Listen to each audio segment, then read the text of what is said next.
이 정도면 백이 있는 건가요? 없는 건가요?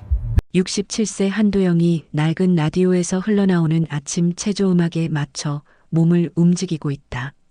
원룸에 가까운 작은 공간이지만 정돈되어 있고 벽에는 먼저 떠나간 아내의 사진이 소중히 걸려 있다.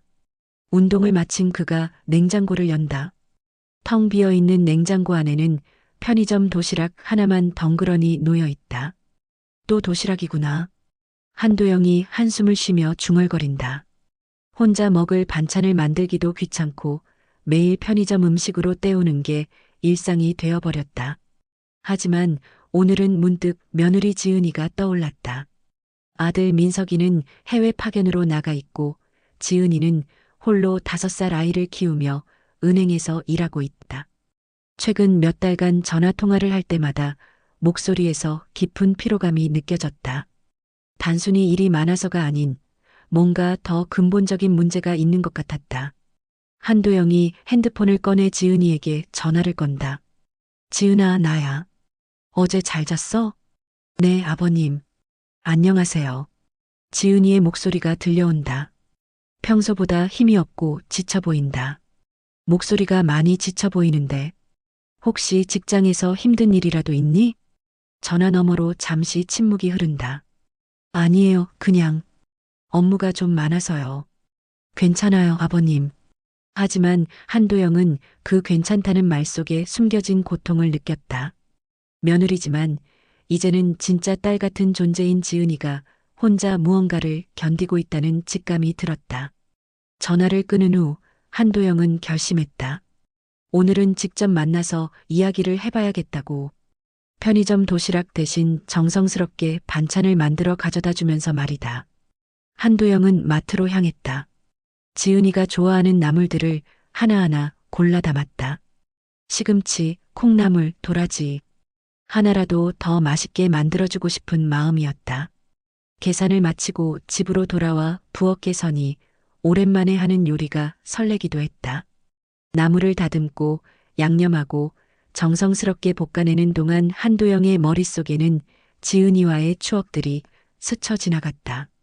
처음 며느리로 집에 왔을 때의 수줍은 모습, 손자 현우를 낳고 행복해하던 모습, 남편이 해외로 떠날 때 눈물을 참던 모습.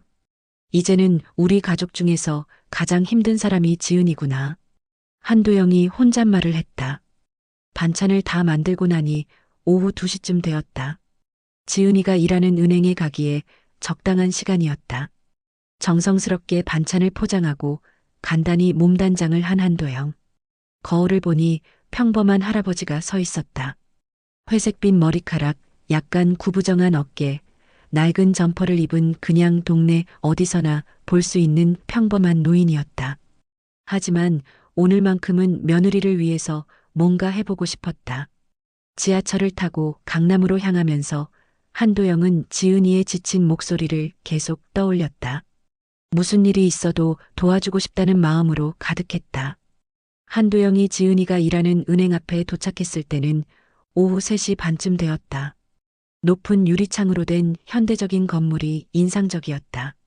사람들이 바쁘게 오가는 모습을 보면서 이런 곳에서 우리 며느리가 매일 일하고 있구나 하는 생각이 들었다. 은행 안으로 들어서니 깔끔하고 세련된 인테리어가 눈에 들어왔다. 고객들이 번호표를 뽑고 기다리고 있었고 직원들은 각자 업무에 바쁜 모습이었다. 한도영도 번호표를 뽑고 구석 의자에 앉았다. 멀리서 지은이가 보였다.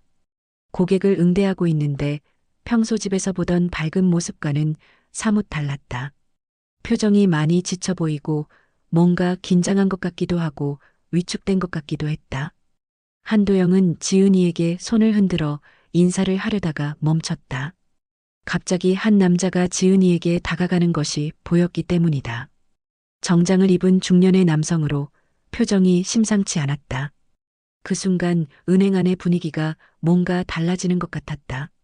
다른 직원들도 그 남자를 보면서 긴장하는 것 같았고 지은이는 더욱 움츠러드는 것 같았다.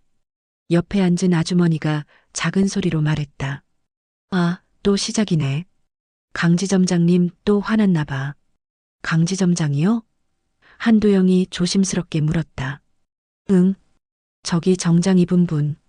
강태준 지점장이라고 하는데 정말 무서운 분이야. 직원들 혼내는 걸로 유명해. 한도영은 그제서야 상황을 이해하기 시작했다. 저 남자가 지점장이고 지은이를 혼내고 있는 것이었다. 하지만 공개적인 장소에서 고객들이 다 보는 앞에서 직원을 혼낸다는 것이 말이 되나? 강태준 지점장은 계속해서 지은이에게 뭔가를 지적하고 있었다. 목소리는 들리지 않았지만 표정과 몸짓을 보면 상당히 격양된 상태인 것 같았다. 지은이는 그저 고개를 숙이고 있을 뿐이었다. 다른 고객들도 불편한 표정을 짓기 시작했다. 은행 업무를 보러 왔는데 직원이 혼나는 것을 구경하게 되니까 분위기가 어색해졌다. 그런데 강태준 지점장의 목소리가 점점 커지기 시작했다. 이런 식으로 일하면 어떻게 해요? 고객한테 피해가 가잖아요. 이제는 어느 정도 들릴 정도였다. 지은이가 뭔가 실수를 한 모양이었지만 그것이 무엇인지는 알 수 없었다. 설령 실수가 있었다 해도 이렇게 공개적으로 혼낼 일은 아닌 것 같았다. 앞에서 업무를 보던 고객이 창구 직원에게 작은 소리로 물어봤다. 저기 무슨 일이에요? 아, 그냥 업무상 이야기하는 것 같은데요. 하지만 창구 직원도 불편한 표정이었다. 같은 직장 동료가 저렇게 당하는 것을 보기 좋지 않을 것이었다. 강태준 지점장은 지은이 주변을 서성이면서 계속 뭔가를 지적했다. 마치 선생님이 잘못한 학생을 혼내는 것 같았는데 이곳은 학교가 아니라 직장이었다. 게다가 고객들이 다 보고 있는 공개적인 장소에서 말이다. 한도영은 더 이상 참을 수 없어 일어나려는 순간 더 큰 일이 벌어졌다. 강태준 지점장이 갑자기 목소리를 더욱 높이기 시작했다. 이런 실수는 처음이 아니잖아요. 대체 머릿속에 뭐가 들어있는 거예요? 이제는 은행 안의 모든 사람들이 그쪽을 바라봤다. 고객들은 물론이고 다른 창구에서 일하던 직원들까지도. 분위기가 완전히 얼어붙었다. 지은이는 얼굴이 새빨갛게 달아올라 있었다. 부끄러움과 당황스러움이 섞인 표정이었다. 평소에 자신감 있고 당당하던 며느리의 모습은 온데간데 없었다. 죄송합니다. 다음부터 더 주의하겠습니다. 지은이가 작은 목소리로 사과했지만 강태준 지점장은 만족하지 않는 것 같았다. 사과만 하면 뭐해요? 이런 식으로 계속 실수하면 고객들이 우리 은행을 어떻게 생각하겠어요? 주변 고객들이 웅성거리기 시작했다. 어떤 분은 고개를 절레절레 흔들고 있었고 어떤 분은 불편한 표정으로 시계를 보고 있었다. 한도영은 확신했다. 지은이가 최근에 힘들어하던 이유가 바로 이거구나. 이런 상황이 자주 있었을 것이다. 매일 이런 압박감 속에서 일하고 있었던 것이다. 어떻게 저럴 수가 있지? 한도영이 아는 지은이는 꼼꼼하고 성실한 사람이었다. 은행에 들어온 지도 몇 년 됐고 나름대로는 인정받는 직원이라고 들었다. 그런 사람이 저렇게 당할 이유가 뭐가 있을까? 강태준 지점장은 아직도 끝나지 않았다. 이번에는 지은이의 복장까지 지적하기 시작했다. 옷차림도 그렇고 전체적으로 신경을 못 쓰고 있는 것 같은데요. 고객 응대하는 직원이 이런 모습이면 어떡해요? 지은이는 평범한 정장을 입고 있었다. 다른 직원들과 별다를 것 없는 단정한 복장이었다. 하지만 강태준 지점장은 뭔가 트집을 잡고 있었다. 옆에 있던 아주머니가 혀를 끌끌 찼다. 저것 너무 심하네. 저 여직원이 뭘 그렇게 잘못했다고. 다른 고객들도 비슷한 반응이었다. 처음에는 무슨 일인가 하고 구경하듯 보던 사람들도 이제는 불편해하고 있었다. 그런데 상황이 더 심각해졌다. 강태준 지점장이 지은이에게 더 가까이 다가가더니 다른 직원들도 불러 모으기 시작한 것이다. 다들 잠깐 여기 와보세요. 좋은 반면교사가 있어서요. 이것은 너무 심했다. 한 사람을 다른 사람들 앞에서 공개적으로 창피를 주는 것이었다. 직장에서 이런 일이 있어도 되는 것일까? 지은이의 얼굴이 점점 더 빨갛게 되어가고 있었다. 부끄러움도 있겠지만 분노도 있을 것이었다. 하지만 직장 상하 관계 때문에 아무 말도 못하고 있는 것이다. 한도영은 더 이상 참을 수 없었다. 번호표를 꽉 쥐고 자리에서 일어나려고 했다. 하지만 그때 더 큰 일이 벌어지기 시작했다. 강태준 지점장의 진짜 본색이 드러나기 시작한 것이다. 여러분, 이런 식으로 일하면 안 된다는 걸 보여드리려고 합니다. 강태준 지점장이 다른 직원들을 불러 모은 후 상황은 완전히 다른 양상으로 흘러갔다. 이제는 단순한 지적이나 꾸중의 수준이 아니었다. 여러분, 이런 식으로 일하면 안 된다는 걸 보여드리려고 합니다. 강태준 지점장은 마치 강의라도 하는 것처럼 다른 직원들 앞에서 지은이를 지적하기 시작했다.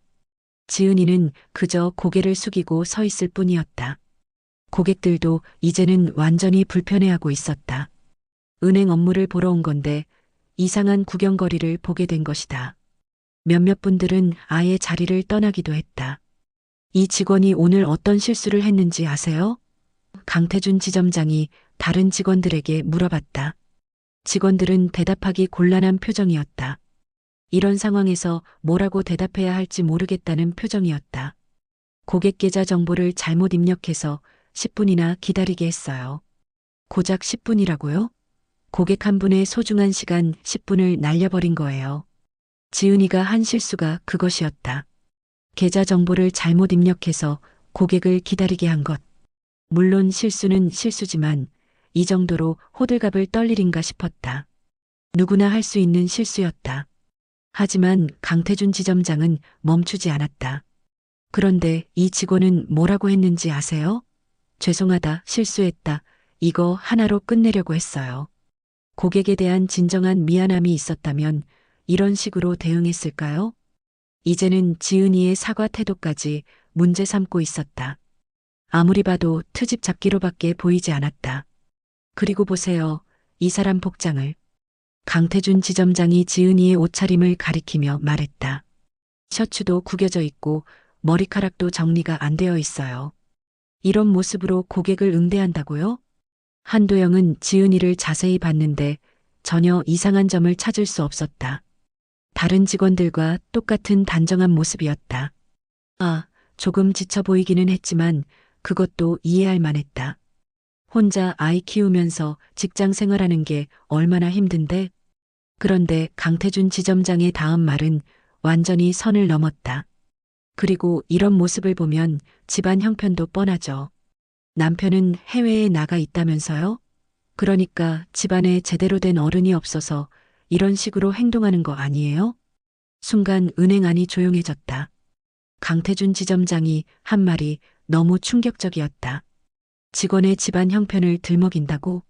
이건 완전히 선을 넘은 것이었다. 지은이의 얼굴이 새하얗게 질렸다. 이제는 업무상 실수를 지적하는 게 아니라 개인적인 가정사까지 들먹이며 모욕을 주고 있는 것이었다. 다른 직원들도 당황한 표정이었다. 아무리 상사라고 해도 이런 식으로 말할 수는 없는 것이었다. 지점장님, 그건 좀. 옆에 있던 부지점장인 것 같은 여자 직원이 조심스럽게 말을 꺼냈다. 하지만 강태준 지점장은 그녀를 날카로운 눈으로 바라봤다. 최 부지점장도 이 직원을 감싸려고 하는 건가요? 그럼 당신도 책임져야죠. 최유라 부지점장이라고 하는 그 여자 직원도 할 말을 잃은 것 같았다. 강태준 지점장의 권위에 눌려서 더 이상 말하지 못하고 있었다. 고객들 사이에서 웅성거림이 더 커졌다. 저건 너무 심하네. 직장에서 저럴 수 있나? 저 여직원 정말 불쌍하다. 하지만 강태준 지점장은 아랑곳하지 않았다. 오히려 더 심하게 몰아붙이기 시작했다. 여러분, 이런 직원 때문에 우리 은행 이미지가 나빠지는 거예요. 고객들이 뭐라고 생각하겠어요? 아, 이 은행은 직원 교육도 제대로 안 시키는구나. 이렇게 생각하지 않겠어요? 지은이는 이미 눈물이 글썽글썽한 상태였다. 하지만 참으려고 노력하고 있었다. 직장에서 우는 모습을 보이면 더 약한 사람으로 보일 수 있으니까. 그런데 강태준 지점장은 거기서 멈추지 않았다. 정말 미안하다고 생각한다면 고객들 앞에서 제대로 사과해야 하는 거 아니에요? 죄송합니다. 제가 실수했습니다. 지은이가 다시 한번 사과했지만 강태준 지점장은 만족하지 않는 것 같았다. 그런 식으로 대충 하지 말고 진심으로 사과하세요. 그리고 나서 그가 한 말은 모든 사람을 경악시켰다. 무릎 꿇고 순간 은행 안의 모든 사람들이 숨을 멈췄다.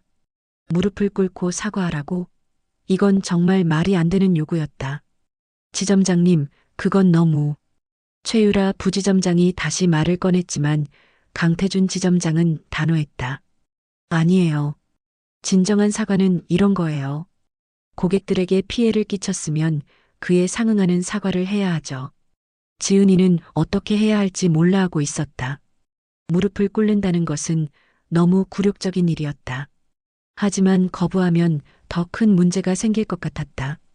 고객들도 이제는 완전히 불편해하고 있었다. 누군가는 저건 너무 심하다고 중얼거리고 있었고, 누군가는 휴대폰으로 상황을 촬영하고 있기도 했다. 어서요. 뭘 망설이고 있어요? 강태준 지점장이 다그쳤다. 결국 지은이는 천천히 무릎을 꿇기 시작했다. 눈물이 뺨을 타고 흘러내리고 있었지만 어쩔 수 없는 상황이었다. 죄송합니다. 제가 실수로 고객님들께 불편을 끼쳐드려서 정말 죄송합니다. 바로 그 순간 한도영이 더 이상 참을 수 없어 벌떡 일어났다. 잠깐만요. 한도영의 큰 소리에 은행 안의 모든 시선이 그에게 집중됐다. 강태준 지점장도 놀란 표정으로 그를 쳐다봤고 지은이도 당황한 표정으로 시아버지를 바라봤다. 아, 아버님. 지은이가 당황한 목소리로 말했다. 한도영이 여기 있는 줄 몰랐던 것 같았다. 평소에는 미리 연락하고 오곤 했는데 오늘은 깜짝 방문이었다. 강태준 지점장이 한도영을 위아래로 훑어보더니 비웃는 듯한 표정을 지었다. 고객분이신가요? 무슨 일이세요? 저 직원 일으켜 세우세요. 당장. 한도영이 단호하게 말했다. 목소리에 화가 섞여 있었지만 최대한 침착하려고 노력하고 있었다. 아, 저 직원 아시는 분이세요? 가족분인가 보네요. 강태준 지점장이 웃으면서 말했다. 하지만 그 웃음이 전혀 반갑지 않았다. 오히려 얕보는 것 같은 느낌이었다. 네, 제 며느리예요. 그런데 직장에서 사람을 이렇게 대할 수 있나요? 한도영의 목소리는 여전히 차분했지만 분노가 담겨 있었다. 아, 그러셨군요. 하지만 이건 저희 은행 내부 문제인데 외부분이 개입하실 일은 아닌 것 같은데요. 강태준 지점장이 여전히 여유롭게 말하고 있었다. 마치 한도영이 뭘 할 수 있겠냐는 식이었다. 내부 문제라고요? 고객들이 다 보는 앞에서 사람을 무릎 꿇리는 게 내부 문제예요? 주변 고객들이 고개를 끄덕이며 한도영의 말에 동조하고 있었다. 모두들 이 상황이 잘못됐다는 걸 알고 있었다. 할아버지, 나이도 많으신데 모르는 일에 끼어들지 마세요. 강태준 지점장의 말투가 완전히 바뀌었다. 이제는 대놓고 무시하는 투였다. 이 직원이 실수를 했으니까 사과하는 거예요. 당연한 거 아닌가요? 실수했으면 말로 사과하면 되는 거 아닌가요? 왜 무릎을 꿇어야 해요? 한도영이 반박했지만 강태준 지점장은 코웃음을 쳤다. 요즘 어르신들은 직장 생활이 어떤 건지 모르시나 봐요. 실수하면 책임져야 하는 거예요. 그때 지은이가 일어나려고 했다. 하지만 강태준 지점장이 손으로 제지했다. 아직 사과 끝나지 않았어요. 다시 앉으세요. 이 사람아. 한도영이 참다 폭발했다. 더 이상 참을 수가 없었다. 당신이 뭘 믿고 이래요? 직원이라고 해서 사람을 이렇게 대도 된다고 생각해요? 할아버지, 진정하세요. 여기서 소리 지르시면 다른 고객들한테 피해가 돼요. 강태준 지점장이 오히려 한도영을 나무랐다. 정말 뻔뻔한 사람이었다. 그럼 당신이 하는 짓은 피해가 안 돼요? 사람을 무릎 꿇리는 게 피해가 안 돼요? 주변 고객들이 웅성거리기 시작했다. 한도영의 편을 드는 분들이 많았다. 저 할아버지 말이 맞네요. 지점장이 너무 심했어요. 저런 식으로 직원을 대하면 안 되죠. 하지만 강태준 지점장은 아랑곳하지 않았다. 오히려 더 공격적으로 나왔다. 할아버지, 정말 모르시나 봐요. 요즘 세상이 어떤 세상인데 백도 없으면서 여기서 큰 소리 쳐요? 백이 뭐예요? 백. 뒷배경 말이에요. 아무 힘도 없으면서 여기서 떠들지 마세요. 그 순간 은행 안이 조용해졌다. 강태준 지점장이 너무 노골적으로 말한 것이다. 돈과 권력이 없으면 무시해도 된다는 식으로. 그런 집안은 은행에서 설 곳이 없어요. 알겠어요? 강태준 지점장이 비웃으면서 말했다. 완전히 한도영을 무시하는 것이었다. 지은이가 더 이상 참지 못하고 울음을 터뜨렸다. 굴욕감과 억울함이 한꺼번에 몰려온 것이었다. 그런데 강태준 지점장은 거기서 끝나지 않았다. 그리고 이 직원, 오늘부로 해고해요. 뭐라고요? 지은이가 깜짝 놀라서 일어났다. 지점장님, 그건 너무. 최유라 부지점장도 말리려고 했지만 강태준 지점장은 단호했다. 이런 식으로 고객들 앞에서 소동을 일으키는 직원은 우리 은행에 필요 없어요. 소동을 일으킨 게 누군데요? 한도영이 소리쳤지만 강태준 지점장은 들은 척도 안 했다. 게다가 가족들까지 와서 난리를 치니까 더 이상 둘 수 없네요. 이건 정말 말이 안 되는 일이었다. 자기가 사람을 굴욕적으로 대해놓고 그에 항의하니까 해고라니. 당신 이름이 뭐예요? 한도영이 분노에 찬 목소리로 물었다. 강태준이요. 왜요? 나중에 두고 봅시다. 한도영이 말했지만 강태준 지점장은 여전히 비웃고 있었다. 두고 보자고요? 할아버지, 현실을 모르시네요. 당신들 같은 사람이 저한테 뭘 할 수 있겠어요? 그때 지은이가 한도영의 팔을 잡았다. 아버님, 그만해요. 괜찮아요. 하지만 괜찮을 리가 없었다. 며느리가 억울하게 해고당하는데 괜찮을 리가. 괜찮지 않아요. 이건 말이 안 되는 일이에요. 하지만 지은이는 이미 체념한 것 같았다. 가방을 챙기면서 자리를 정리하고 있었다.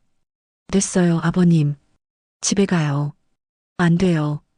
이렇게 당할 수는 없어요. 한도영이 강태준 지점장을 향해 다시 한번 소리쳤다. 당신 정말 후회할 거예요. 후회? 뭘 후회해요? 할아버지나 정신 차리세요. 강태준 지점장이 마지막까지 한도영을 조롱했다. 그리고 다른 직원들에게 말했다. 자, 이제 정리됐으니까 모두 제자리로 돌아가세요. 마치 아무 일도 없었다는 듯이 지은이는 눈물을 흘리면서 은행을 나가려고 했다. 한도영도 어쩔 수 없이 따라 나가야 했다. 하지만 그때 한도영의 가슴속에서 뭔가가 끓어오르고 있었다. 이대로 당할 수는 없다는 생각이 들었다. 은행을 나서면서 지은이가 계속 눈물을 흘리고 있었다. 한도영의 마음도 찢어질 것 같았지만 뭔가 해야 할 일이 있다는 생각이 들었다. 지은아, 잠깐만. 아버님, 괜찮아요.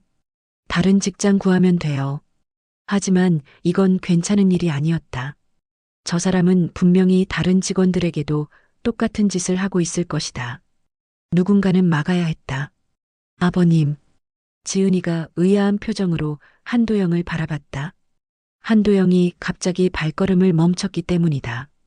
잠깐만 기다려. 한도영은 지갑을 꺼냈다.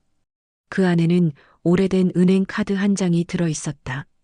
20년도 넘게 사용하지 않았던 카드였다. 아버님, 뭐 하세요? 다시 들어가자. 네. 왜요? 지은이가 당황했지만 한도영은 이미 마음을 굳혔다. 이번에는 정말로 저 사람의 콧대를 꺾어 놓을 생각이었다. 은행 안으로 다시 들어갔다. 강태준 지점장은 다른 직원들과 이야기하고 있었는데 한도영과 지은이가 다시 들어오는 것을 보고는 짜증스러운 표정을 지었다. 아, 또 뭐예요? 일 끝났다고 했잖아요. 한 가지 업무가 더 있어서요. 한도영이 차분하게 말했다. 아까와는 완전히 다른 톤이었다. 업무요? 할아버지가 무슨 업무가 있다고? 강태준 지점장이 비웃으면서 말하다가 갑자기 멈췄다. 한도영이 꺼낸 은행 카드를 보고서였다. 그 카드는 정말 오래된 것이었다. 플라스틱도 낡았고 글씨도 거의 지워져 가고 있었다. 하지만 여전히 유효한 카드였다. 이 계좌 잔액 조회 좀 해주세요. 한도영이 카드를 내밀었다. 강태준 지점장은 그 카드를 받아들고는 의아한 표정을 지었다. 이게 뭐예요? 20년도 넘은 카드 같은데. 그래도 유효한 카드예요. 확인해 주세요. 강태준 지점장이 할 수 없이 카드를 받았다. 그리고 창구 직원에게 건네주면서 말했다. 이거 잔액 조회 좀 해봐요. 창구 직원이 카드를 받아서 컴퓨터에 넣었다. 그리고 화면을 보더니 깜짝 놀라는 표정을 지었다. 이상한데요? 뭐가 이상해요? 강태준 지점장이 물어봤다. 잠깐만요. 다시 해볼게요. 창구 직원이 다시 한번 조회를 해봤다. 그리고는 더욱 놀란 표정을 지었다. 지점장님, 이거 뭐가 어떻다고 그래요? 강태준 지점장이 짜증스럽게 말하면서 화면을 보려고 했다. 그런데 그 순간 그의 얼굴 표정이 완전히 바뀌었다. 화면에 나타난 숫자를 본 것이다. 화면에는 이렇게 표시되어 있었다. 잔액 120억 원. 120억 원이었다. 은행 안이 순식간에 조용해졌다. 고객들도 직원들도 모두 그 숫자를 보고 있었다. 120억 원이라는 어마어마한 숫자가 화면에 떠 있었다. 잠깐, 이거 오류 아닌가요? 강태준 지점장이 당황하면서 말했다. 오류 아니에요. 다시 한번 확인해 보세요. 한도영이 차분하게 말했다. 창구 직원이 다시 한번 조회를 해봤지만 결과는 똑같았다. 120억 원이 그대로 화면에 떠 있었다. 네. 이게 정말이에요? 강태준 지점장이 믿을 수 없다는 표정으로 한도영을 바라봤다. 정말이죠. 제가 거짓말할 이유가 있나요? 그제서야 강태준 지점장이 한도영이 누구인지 깨닫기 시작한 것 같았다. 단순한 동네 할아버지가 아니라는 것을 말이다. 지은이도 깜짝 놀란 표정이었다. 자기 시아버지가 이런 거액의 돈을 가지고 있다는 것을 전혀 몰랐던 것이다. 아버님, 이게 정말이에요? 응, 정말이야. 사실 한도영도 정확한 잔액을 몰랐다. 20년 넘게 건드리지 않았던 계좌였다. 젊은 시절 사업을 하면서 모아둔 돈인데 아내가 살아있을 때부터 비상금으로 생각하고 있었다. 아내가 돌아가신 후에도 그냥 그대로 두었다. 쓸 일도 없었고 복잡한 금융상품으로 굴릴 생각도 없었다. 그런데 이렇게 이자가 붙고 붙어서 120억이 된 것이었다. 강태준 지점장의 얼굴이 새파랗게 질렸다. 자기가 방금 전까지 무시하고 조롱했던 사람이 120억 원의 거액을 가진 VIP 고객이었다는 것을 깨달은 것이다. 다른 직원들도 웅성거리기 시작했다. 대박, 120억이라고. 진짜 VIP네. 이건 정말 대단한데. 고객들도 마찬가지였다. 아까까지 평범한 할아버지라고 생각했던 사람이 알고 보니 엄청난 부자였던 것이다. 그런데 말이죠, 지점장님. 한도영이 강태준 지점장을 바라보면서 차분하게 말했다. 아까 뭐라고 했죠? 100도 없는 사람은 은행에서 설 곳이 없다고 했나요? 강태준 지점장이 대답하지 못하고 있었다. 상황이 완전히 뒤바뀐 것이다. 이 정도면 100이 있는 건가요? 없는 건가요? 한도영의 목소리는 여전히 차분했지만 은행 안의 모든 사람들이 그 의미를 알 수 있었다. 진짜 게임이 시작되는 것이었다. 강태준 지점장의 얼굴을 보니까 정말 재미있었다. 아까까지 그렇게 거만하게 굴던 사람이 이제는 말도 제대로 못하고 있었다. 지점장님, 답변이 없으시네요. 한도영이 다시 한번 물어봤다. 목소리는 여전히 차분했지만 은행 안의 모든 사람들이 상황의 심각성을 느끼고 있었다. 그게, 죄송합니다. 강태준 지점장이 더듬거리면서 사과하기 시작했다. 하지만 한도영은 아직 끝나지 않았다. 아까는 사과를 받아주지 않으셨잖아요. 뭔가 더 진정성 있는 사과가 필요하다고 하셨던 것 같은데요. 주변 고객들이 맞다며 고개를 끄덕이고 있었다. 아까 지은이에게 무릎 꿇고 사과하라고 했던 것을 다들 기억하고 있었다. 고객님, 정말 죄송합니다. 제가 실수했습니다. 강태준 지점장이 사과했지만 한도영은 만족하지 않았다. 아, 그런 식으로 대충 하지 말고요. 아까 우리 며느리한테는 뭐라고 했죠? 무릎 꿇고 사과하라고 하지 않았나요? 은행 안이 조용해졌다. 모든 사람들이 숨을 죽이고 상황을 지켜보고 있었다. 강태준 지점장이 당황한 표정으로 주변을 둘러봤다. 하지만 아무도 그를 도와주려 하지 않았다. 다른 직원들도 그가 평소에 어떻게 행동했는지 알고 있었으니까. 지점장님, 어떻게 하실 건가요? 아까는 진정한 사과는 그런 거라고 하셨는데. 한도영이 계속 압박하자 강태준 지점장의 이마에 식은땀이 흐르기 시작했다. 고객님, 그건... 아, 혹시 제가 거액 예금자라는 것을 알았으니까 달라지는 건가요? 그럼 돈이 없는 사람은 함부로 대해도 되고 돈이 많은 사람은 특별 대우해야 하는 건가요? 한도영의 질문에 강태준 지점장은 대답하지 못했다. 뭐라고 답변해도 곤란한 상황이었다. 그때 한 고객이 큰 소리로 말했다. 맞아요. 아까 그 여직원한테 한 거 봤어요. 너무 심했어요. 그러게요. 무릎 꿇고 사과하라니 말이 되나요? 다른 고객들도 하나둘씩 목소리를 높이기 시작했다. 그동안 불편하게 지켜봤던 상황에 대한 분노가 터져 나오는 것이었다. 사과해요. 제대로 무릎 꿇고 사과하세요. 고객들의 목소리가 점점 커졌다. 강태준 지점장은 완전히 궁지에 몰린 상황이었다. 고객님들, 진정해 주세요. 하지만 고객들은 진정할 기미가 보이지 않았다. 오히려 더 분노하고 있었다. 그때 한도영이 손을 들어 조용히 해달라는 신호를 보냈다. 신기하게도 모든 사람들이 한도영을 주목하며 조용해졌다. 지점장님, 이제 결정하세요. 제대로 된 사과를 하실 건가요? 아니면 계속 이렇게 버티실 건가요? 강태준 지점장이 잠시 망설이더니 결국 천천히 무릎을 꿇기 시작했다. 죄송합니다. 하지만 한도영은 거기서 끝낼 생각이 없었다. 누구한테 사과하는 건가요? 고객님께 죄송합니다. 고객님만이요? 다른 분은 없나요? 강태준 지점장이 지은이를 바라봤다. 지은이는 아직도 믿을 수 없다는 표정이었다. 이지은 씨에게도 죄송합니다. 뭐가 죄송한 건가요? 구체적으로 말해보세요. 공개적으로 모욕을 준 것과 부당하게 해고 통보를 한 것에 대해 죄송합니다. 고객들 사이에서 박수 소리가 터져 나왔다.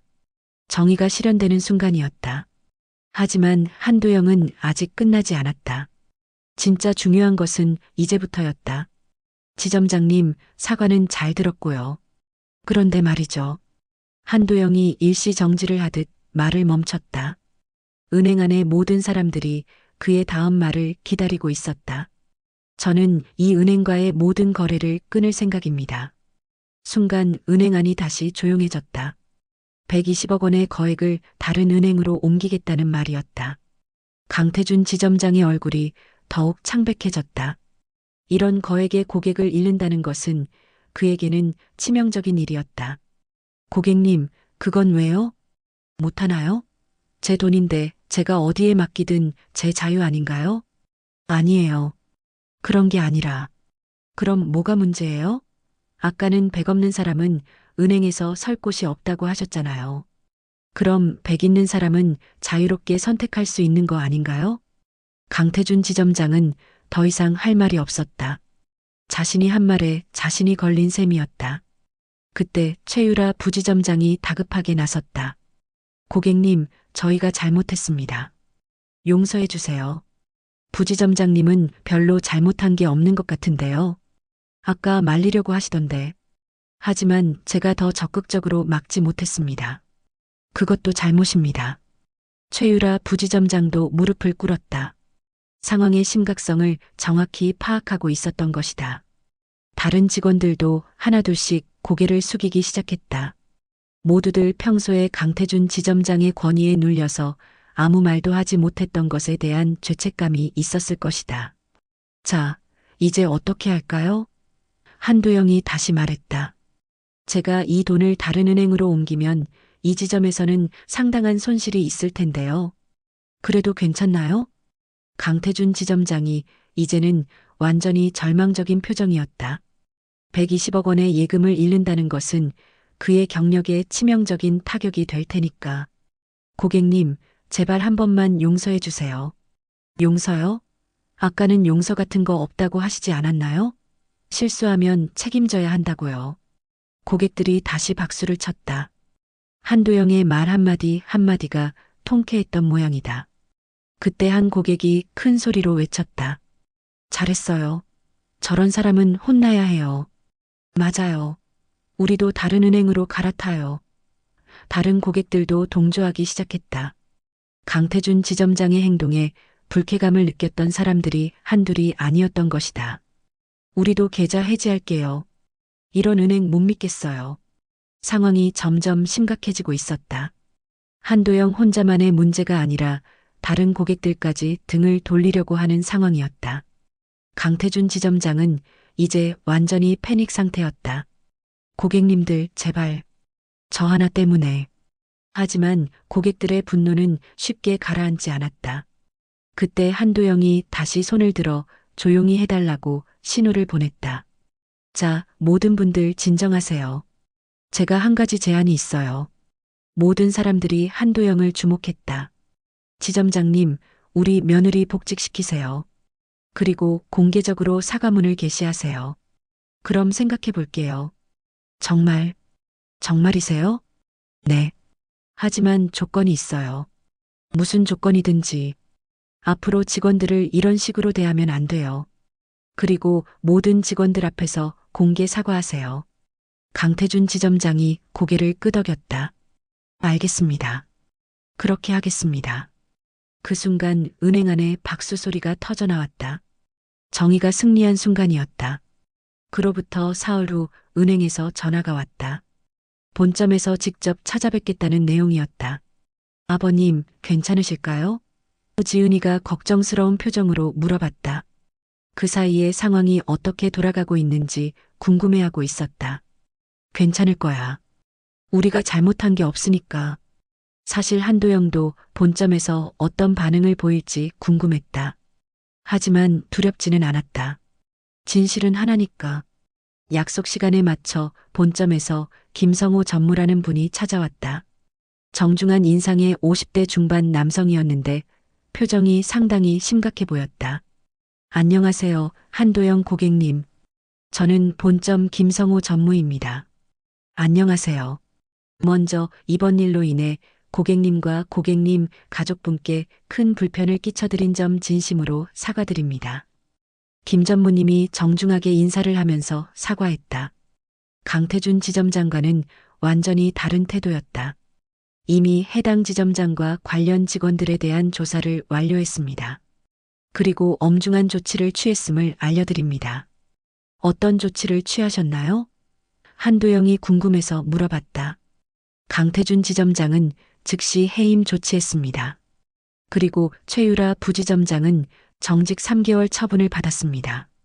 부지점장님까지요? 그분은 말리려고 하시던데. 하지만 관리 감독의 책임이 있습니다. 이런 일이 발생하도록 방치한 것에 대한 책임을 져야죠. 김 전무님의 말이 맞았다. 조직에서는 책임자가 책임을 져야 하는 거니까. 그리고 이지은 고객님께는 정식으로 사과드리고 싶습니다. 김 전무님이 지은이를 향해 깊숙이 인사했다. 이번 일로 인해 받으신 정신적 피해에 대해 진심으로 사과드립니다. 그리고 몇 가지 제안이 있습니다. 제안이요? 지은이가 의외라는 표정으로 물어봤다. 먼저 즉시 복직 처리해드리겠습니다. 그리고 이번 일에 대한 보상 차원에서 특별 승진을 제안드립니다. 특별 승진이요? 네. 대리에서 과장으로 승진시켜드리겠습니다. 그리고 본점 근무도 가능합니다. 지은이가 깜짝 놀랐다. 상상도 못했던 제안이었다. 하지만 제가 그런 자격이 있을까요? 물론입니다. 고객님의 근무 성적과 평가를 모두 검토해 봤는데 충분히 승진할 자격이 있으십니다. 오히려 그동안 제대로 평가받지 못한 것 같아 안타깝네요. 김 전무님의 말을 들으니 지은이가 그동안 얼마나 억울했을지 짐작이 갔다. 능력이 있는데도 제대로 인정받지 못했던 것이다. 그리고 한도영 고객님께도 제안이 있습니다. 김 전무님이 한도영을 향해 말했다. 저희 은행의 VIP 고객으로 모시고 싶습니다. 전용 담당자를 배정해드리고 최고의 서비스를 제공하겠습니다. 감사하지만 굳이 그렇게까지 하실 필요는 없어요. 아닙니다. 이번 일은 저희 은행의 명예와 직결된 문제입니다. 반드시 최선을 다해 서비스해드리겠습니다. 김 전무님이 정말 진심으로 사과하고 있다는 것을 느낄 수 있었다. 그리고 한 가지 더 부탁이 있습니다. 뭔가요? 이번 일을 계기로 저희 은행 전체의 직원 교육을 다시 실시하려고 합니다. 고객 서비스와 직원 인권에 관한 교육을 말이죠. 혹시 강연을 해주실 수 있을까요? 제가요? 한도영이 깜짝 놀랐다. 제가 무슨 강연을 할 수 있겠어요? 고객의 입장에서 직접 경험하신 내용을 말씀해 주시면 됩니다. 직원들에게 큰 도움이 될 것 같습니다. 생각해보니 나쁘지 않은 제안이었다. 다른 직원들이 강태준 지점장 같은 실수를 하지 않도록 도울 수 있다면, 그런 취지라면 해보겠습니다. 정말 감사합니다. 그 후 일주일 뒤에 은행 전 직원을 대상으로 한 교육이 있었다. 한도영은 고객의 입장에서 이번 경험을 이야기했고 직원들은 진지하게 들어주었다. 특히 인상 깊었던 것은 젊은 직원들의 반응이었다. 많은 분들이 평소에도 비슷한 고민을 하고 있었다는 것을 알 수 있었다. 고객님, 정말 용기 있는 일을 해주셔서 감사합니다. 한 젊은 여직원이 교육 후에 와서 인사했다. 저희도 가끔 비슷한 상황을 겪는데 항상 참고 넘어갔거든요.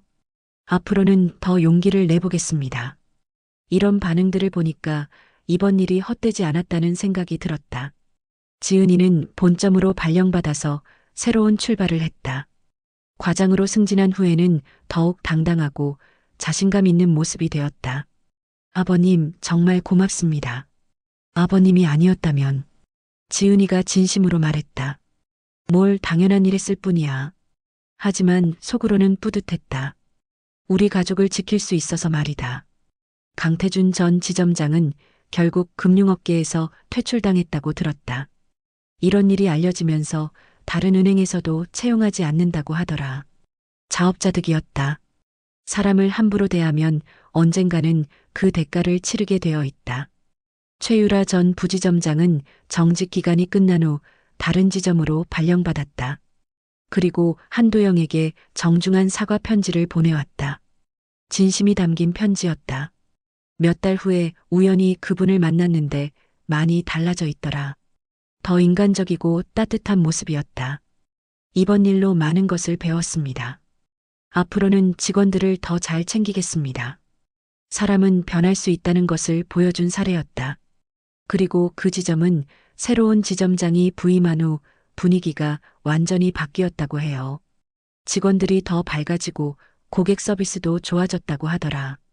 결국 모든 게 좋은 방향으로 흘러간 셈이었다. 정의가 실현되고 잘못된 것들이 바로잡힌 것이다. 이 모든 일이 마무리되고 한 달쯤 지났을 때 뜻밖의 소식이 들려왔다. 해외에서 근무 중이던 아들 민석이가 급하게 귀국한다는 연락이 온 것이다.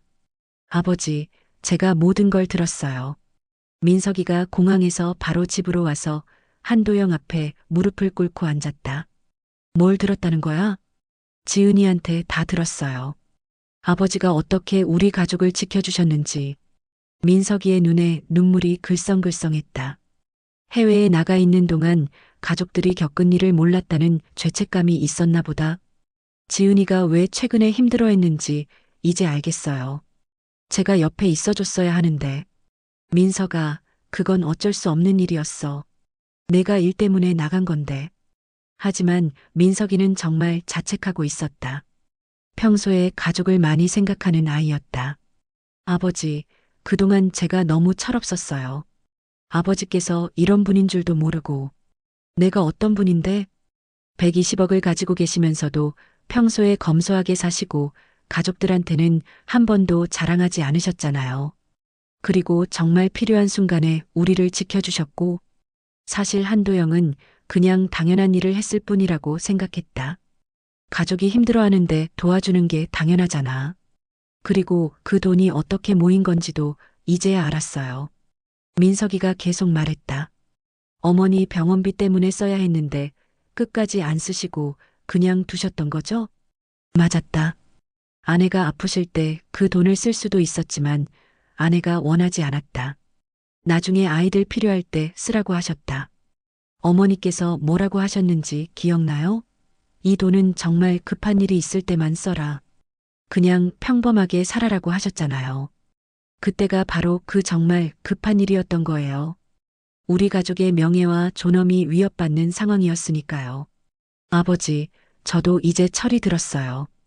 해외 근무도 정리하고 한국으로 돌아올게요. 왜? 일 잘하고 있다면서? 가족이 더 중요해요. 제가 옆에 있어야 지은이도 마음 편하게 일할 수 있을 거예요. 민석이가 진짜 성숙해진 것 같았다. 예전에는 일만 생각하던 아이였는데 이제는 가족의 소중함을 깨달은 것이다. 그날 저녁 온 가족이 모여서 식사를 했다. 민석이가 돌아온 기념으로 지은이가 특별히 음식을 많이 준비했다. 할아버지, 저도 들었어요. 5살 된 손자 현우가 신나게 말했다. 뭘 들었다는 거야? 엄마가 그랬어요. 할아버지가 슈퍼히어로라고. 아이들에게는 그렇게 보였나 보다. 나쁜 사람을 혼내준 슈퍼히어로로 말이다. 할아버지는 슈퍼히어로가 아니야. 그냥 평범한 할아버지야. 아니에요. 엄마가 울고 있을 때 나타나서 구해주셨잖아요. 아이의 순수한 말에 모든 어른들이 웃음을 터뜨렸다. 아버님, 정말 감사해요. 지은이가 진심으로 말했다. 그날 아버님이 나타나지 않으셨다면 저는 정말 어떻게 됐을지 몰라요. 아마 그냥 포기하고 말았을 거예요. 포기하면 안 되지. 우리는 가족이잖아. 네, 이제 알았어요. 아버님이 계시니까 든든해요. 식사를 하면서 그동안 있었던 일들을 자세히 이야기했다. 민석이는 처음 듣는 이야기들에 계속 놀라고 있었다. 아버지, 그런데 그 돈은 어떻게 하실 거예요? 뭘 어떻게 해? 120억이면 엄청난 돈인데 그냥 은행에만 두실 건가요? 그래, 그냥 두려고. 굳이 건드릴 필요 없어. 사실 한도영은 그 돈에 별로 관심이 없었다.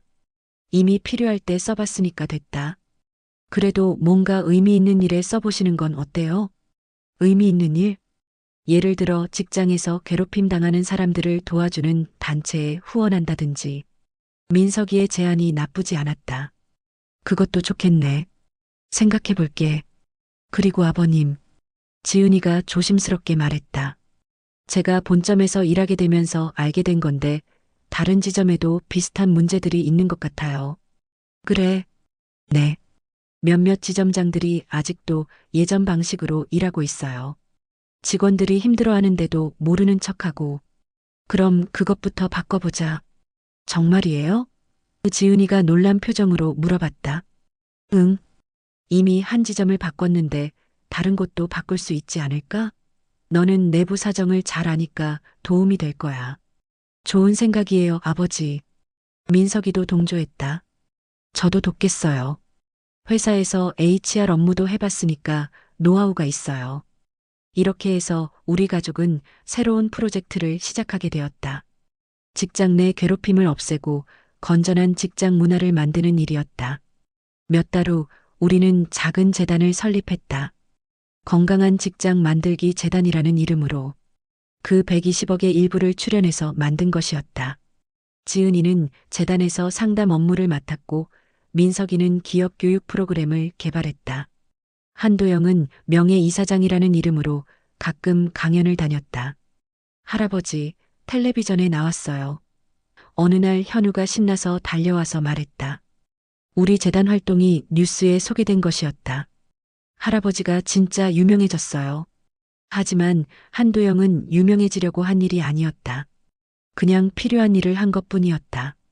1년 후 재단을 통해 도움을 받은 사람들이 100명을 넘어섰다.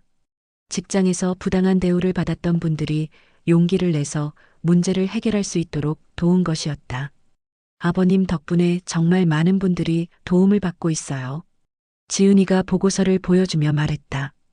특히 젊은 직장인들 사이에서 반응이 좋아요. 도영 할아버지 같은 든든한 뒷배가 있어서 용기가 난다고 하시는 분들이 많아요. 도영 할아버지라고? 네. 인터넷에서 그렇게 부르고 있어요. 평범한 할아버지가 불의에 맞서서 가족과 정의를 지켜낸 이야기가 많은 사람들에게 감동을 주고 있거든요. 사실 한도영은 여전히 평범한 할아버지라고 생각했다. 그냥 해야 할 일을 했을 뿐이었다.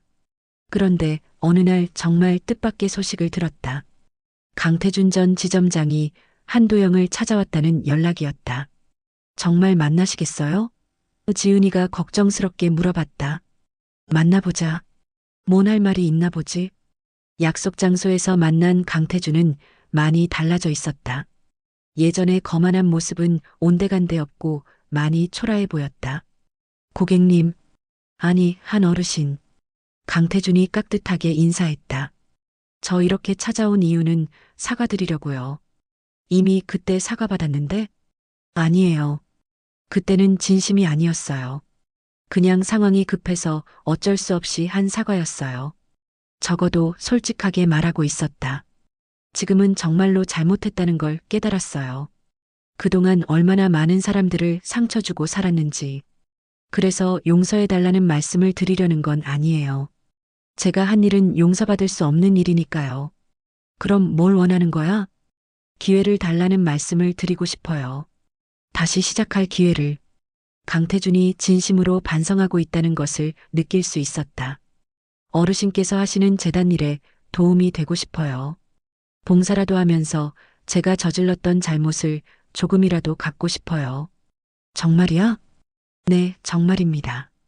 저 같은 사람이 다시는 생기지 않도록 제 경험을 나누고 싶어요. 생각해보니 나쁘지 않은 제안이었다. 가해자가 직접 나서서 경험담을 들려준다면 더 큰 효과가 있을 수도 있겠다. 그럼 한번 해보자. 정말이세요? 단 조건이 있어. 진짜 진심으로 해야 해. 쉬하려는 마음이면 안 돼. 네, 알겠습니다. 그렇게 강태준도 재단 활동에 참여하게 되었다. 처음에는 사람들이 의심의 눈초리로 봤지만 시간이 지나면서 진심이라는 것을 인정받았다. 정말 신기한 일이에요. 지은이가 어느 날 말했다. 가해자와 피해자가 함께 다른 사람들을 도우고 있다니. 이런 일이 실제로 가능할 줄 몰랐어요. 사람은 변할 수 있어. 진심으로 뉘우치면 말이야. 그로부터 또 1년이 지났다. 재단은 더욱 커졌고 도움을 받는 사람들도 늘어났다. 강태준은 이제 재단의 핵심 멤버가 되어서 열심히 활동하고 있었다. 어느 날 손자 현우가 학교에서 돌아와서 말했다. 할아버지, 오늘 선생님이 그러셨어요. 우리 할아버지가 정말 멋있다고. 선생님이 왜 그러셨을까? 할아버지가 나쁜 사람들을 착한 사람으로 바꾸는 마법을 쓴다고 하셨어요. 아이의 말에 웃음이 나왔다. 마법이라. 그런 게 있다면 좋겠지만 실제로는 그냥 사람을 믿어주는 일이었다. 그날 저녁 온 가족이 모여 앉아서 그동안의 일들을 되돌아봤다. 정말 많은 일이 있었네요. 민석이가 감회에 젖어서 말했다. 처음에는 그냥 화나는 일이었는데 이렇게 좋은 일로 발전할 줄 몰랐어요. 모든 일에는 의미가 있는 법이야. 한도영이 말했다. 그때 그 일이 없었다면 지금 우리가 하고 있는 일도 없었을 거야. 맞아요. 결과적으로는 정말 감사한 일이에요. 지은이도 동의했다. 그 일로 인해 더 강해졌고 더 많은 사람들을 도울 수 있게 됐잖아요. 이제 한도영은 진짜로 행복했다. 가족들이 모두 건강하고 의미 있는 일을 하고 있고 많은 사람들에게 도움을 주고 있으니까. 가끔 사람들이 물어본다. 어떻게 그런 용기를 낼 수 있었냐고. 하지만 한도영은 특별한 용기를 낸 게 아니었다. 그냥 가족을 지키고 싶었을 뿐이었다. 평범한 노인이라도 진심으로 사랑하는 가족이 있다면 세상을 뒤집을 수 있다. 그게 바로 가족의 힘이고 사랑의 힘이다. 한도영의 이야기는 단순히 개인적인 복수담을 넘어서 사회적인 변화를 이끌어내기 시작했다. 건강한 직장 만들기 재단은 이제 전국적으로 알려진 단체가 되었고 직장 내 괴롭힘 방지에 관한 정부 정책에도 영향을 미치고 있었다. 아버님, 국정감사에서 우리 재단 사례가 언급됐어요. 지은이가 신문을 들고 와서 말했다. 국정감사에서? 네. 직장 내 괴롭힘 방지법 개정안 논의에서 우리 재단의 활동이 모범 사례로 소개됐어요. 정치인들도 이제 이 문제의 심각성을 깨닫기 시작한 것 같아요. 실제로 한도영의 사건 이후 비슷한 일들이 연쇄적으로 드러나기 시작했다. SNS를 통해 직장 괴롭힘 사례들이 공개되고 시민들의 관심이 높아지면서 기업들도 변화하지 않을 수 없게 된 것이다. 어르신, 인터뷰 요청이 또 들어왔어요. 재단 직원이 한도영에게 말했다. 이번에는 해외 언론사예요. BBC에서 한국의 직장 문화 변화에 대한 다큐멘터리를 만든다고 하는데요. 해외에서도 관심을 갖는구나. 한국의 직장 내 위계 질서와 갑질 문화는 해외에서도 주목받는 사회 문제였다. 한도영의 사례가 이런 문제에 대한 해결책을 제시하는 상징적인 사건으로 받아들여지고 있었다. 하지만 너무 많은 관심이 부담스럽기도 해요. 한도영이 솔직하게 말했다. 그럴 필요 없어요, 아버님. 민석이가 말했다. 아버님이 시작하신 일이 이렇게 큰 변화를 만들어내고 있잖아요. 자랑스러워 하셔도 돼요. 실제로 재단을 통해 상담을 받고 문제를 해결한 사람들의 수는 1000명을 넘어섰다.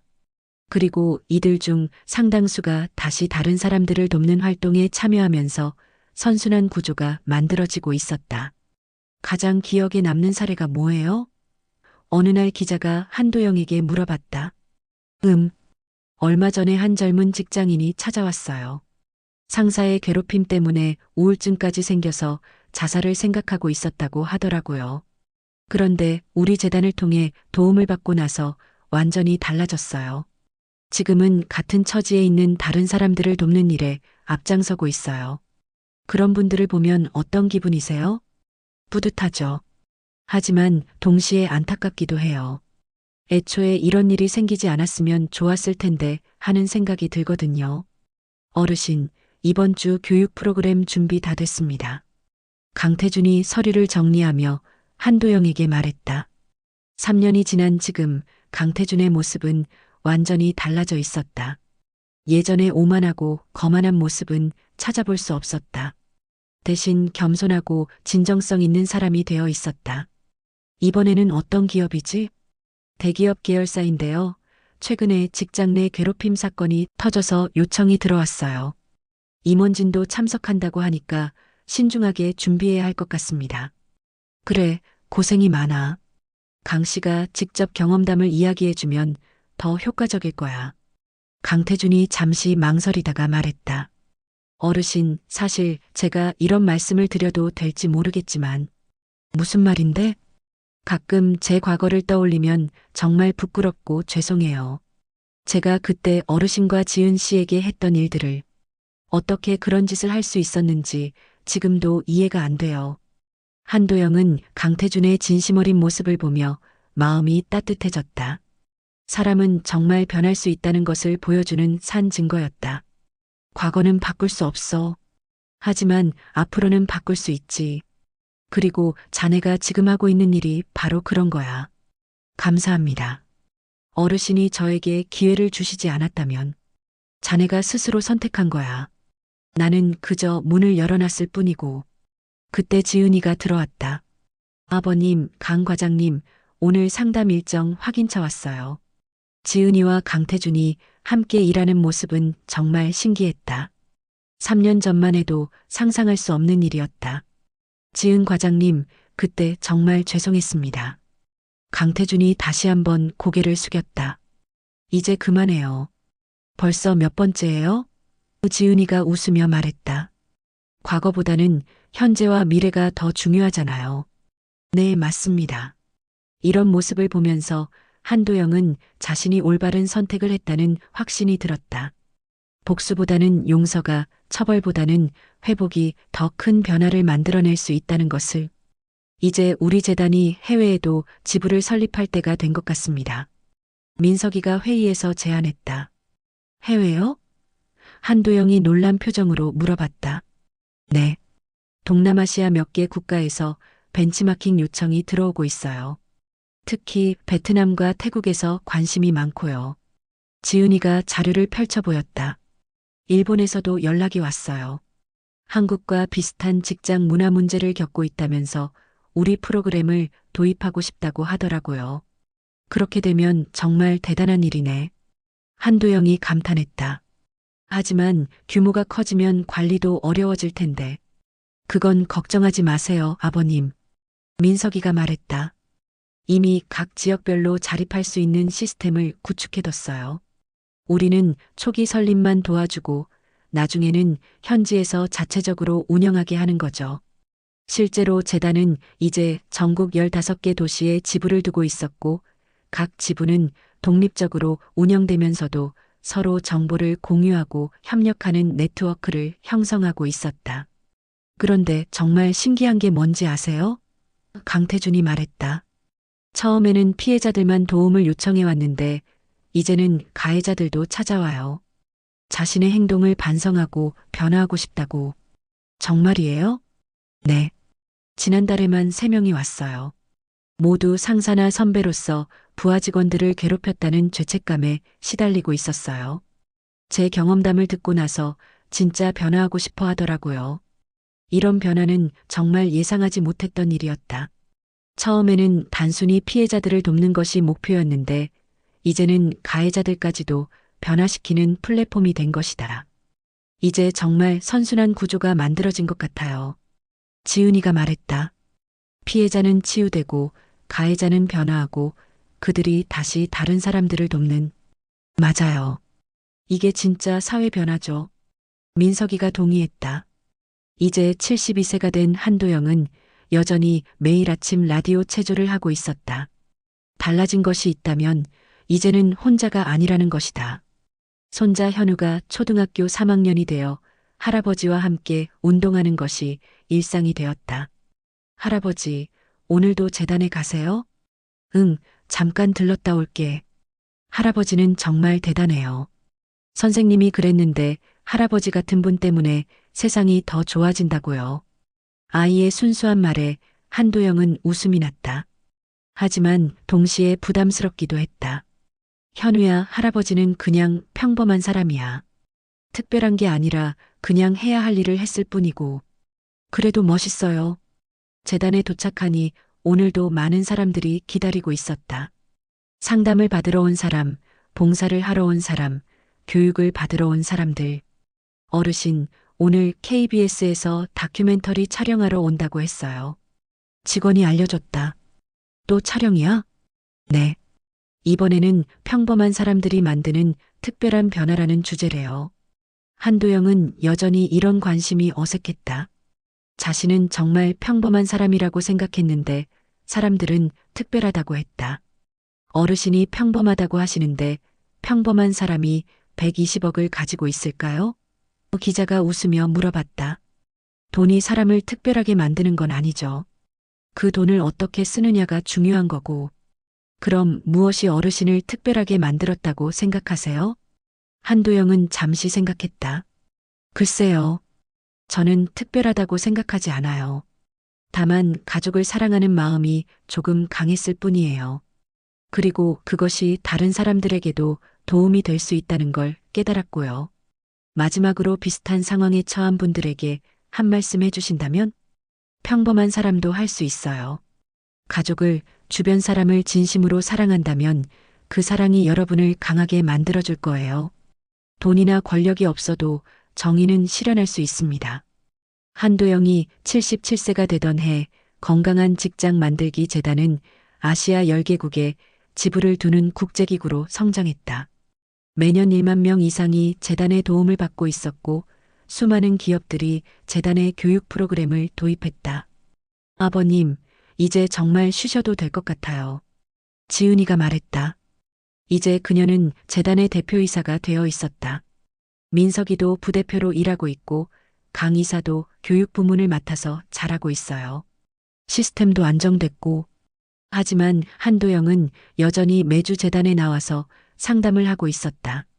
나이가 들수록 더 많은 사람들이 그를 찾았다. 아직 할 일이 많아. 한도영이 말했다. 그리고 이 일이 즐거워. 실제로 한도영은 건강했다. 규칙적인 생활과 의미 있는 일 덕분에 77세라는 나이가 믿어지지 않을 정도였다. 할아버지, 학교에서 숙제 나왔어요. 이제 중학생이 된 현우가 말했다. 무슨 숙제? 존경하는 인물에 대해 발표하는 건데 할아버지에 대해 하고 싶어요. 왜 할아버지를? 할아버지가 제일 멋있거든요. 어려운 상황에서도 포기하지 않고 가족을 지키고 다른 사람들까지 도우니까요. 한도영은 손자의 말을 들으며 깊은 감동을 받았다. 자신의 행동이 다음 세대에게까지 영향을 미치고 있다는 것을. 현우야, 할아버지가 특별한 게 아니야. 사랑하는 사람을 지키려는 마음은 누구나 가지고 있어. 중요한 건 그 마음을 행동으로 옮기는 거야. 그래도 할아버지처럼 되고 싶어요. 그럼 공부 열심히 하고 다른 사람을 배려하는 마음을 키워야지. 그날 밤 한도영은 아내의 사진 앞에 앉아 있었다. 여보, 잘 지내고 있죠? 당신이 남긴 그 돈으로 정말 많은 일들이 일어났어요. 우리 가족도 지켰고 수많은 사람들도 도왔고 당신이 원했던 일들이 모두 이뤄졌어요. 사진 속 아내가 환하게 웃고 있는 것 같았다. 이제 정말 평범하게 살 수 있을 것 같아요. 하지만 의미 있는 평범함이에요. 감사해요, 여보. 한도영은 창밖을 바라봤다. 도시의 불빛들이 반짝이고 있었다. 그 불빛 하나하나가 누군가의 삶이고 그 삶 속에서 크고 작은 드라마들이 벌어지고 있을 것이다.